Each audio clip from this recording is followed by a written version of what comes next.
Nombre de modèles de bases de données.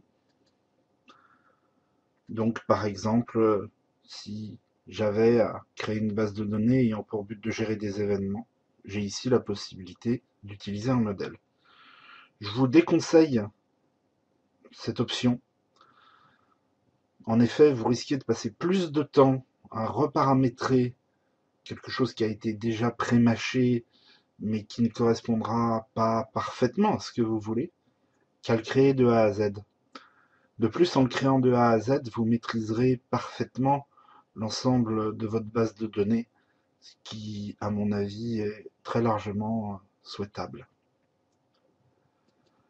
On va donc partir d'une base de données vide. Et là, contrairement à d'autres logiciels, la première des choses qu'on nous demande, ici sur la droite, c'est de l'enregistrer.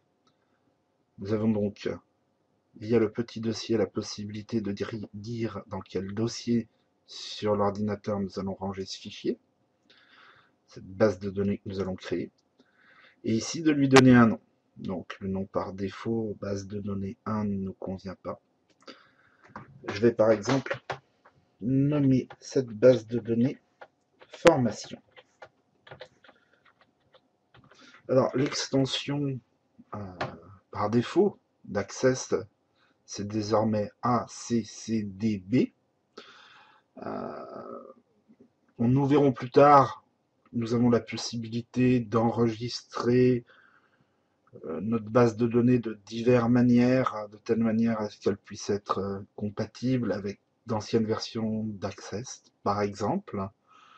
Dans un premier temps, nous allons travailler sur ce fichier par défaut, qui est donc en gros le type de fichier des bases de données simples et classiques à partir d'Excel 2007. Voilà, je lui ai donné son nom, je lui ai dit où je voulais le ranger, dans cet exemple, dans mes documents. Et je vais donc cliquer sur Créer pour créer ma base de données. Donc là, dans mon exemple, il y avait déjà une base de données qui portait ce nom. Je vais la remplacer. Voilà, nous avons terminé avec la prise en main d'Access. La suite va donc constituer dans la création de notre base de données, par faire la chose la plus fondamentale d'une base, ce dans quoi tout est rangé, les tables. Et vous remarquerez d'ailleurs que